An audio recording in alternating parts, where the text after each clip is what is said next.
Hi everyone, நான் தான் உங்க திலீப் பேசுறேன். இப்போ நம்ம எதை பத்தி பார்க்க போறோம் அப்படின்னு பாத்தீங்கன்னா சிவில் ரேங்கிங் அப்படின்றத பத்தி பார்க்க போறோம். ஆமா, சிவில் ரேங்கிங் அப்படின்றது என்னதுன்னு பாத்தீங்கன்னா ஒரு நிறுவனத்திற்கு கொடுக்கக்கூடிய சிவில் ரிப்போர்ட் அப்படின்றது தான் சிவில் ரேங்கிங் சொல்றோம். சிவில் ஸ்கோர் அப்படின்றது ஒரு தனிப்பட்ட நபருக்கு கொடுக்கக்கூடியது. சிவில் ரேங்கிங்ன்றது ஒரு தனிப்பட்ட நிறுவனத்துக்கு கொடுக்கப்பட்டது. ஒரு நிறுவனம் எப்படி கடன் வாங்கியிருக்கு, அதை எப்படி திருப்பி செலுத்துறதுக்கு அப்படின்றத எப்படி செக் பண்றாங்க அப்படின்றது தான் இந்த சிவில் ரேங்கிங் சிஸ்டமோட வேலை.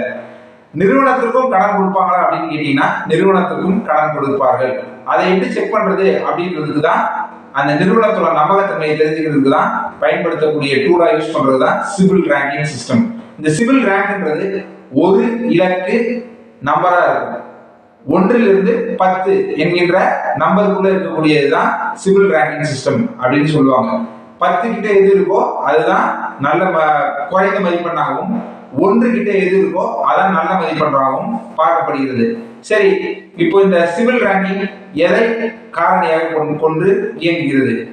சேம் சிவில் ரிப்போர்ட் எப்படி ஜெனரேட் பண்றாங்களோ அதே மாதிரி மாதம் மாதம் இந்த கிரெடிட் ரேங்கிங் அதாவது சிவில் ரேங்கிங் ஜெனரேட் ஆகுது. சரி, இதை எப்படி ஜெனரேட் பண்றாங்க அப்படின்னு பாத்தீங்கன்னா இந்த சிவில் ரேங்க இந்த நிறுவனம் வாங்கி இருக்கக்கூடிய கடன்களை எவ்வாறு திருப்பி செலுத்துகிறது வங்கி அல்லது வங்கி சாரா கடன் நிறுவனங்கள் சிவிலுக்கு தெரிவிக்கும். அதை சரியாக செலுத்தியிருந்தால் சரியாக செலுத்தியிருக்கார்கள், சரியாக செலுத்தவில்லை என்றால் சரியாக செலுத்தவில்லை. இந்த தகவலை சிவிலுக்கு கொடுத்துரும். இதை கரெக்டா வச்சுக்கிட்டு 24 மாசம் தான் இதுக்கு கணக்கெடுப்பு பீரியடா கனெக்ட் பண்றாங்க.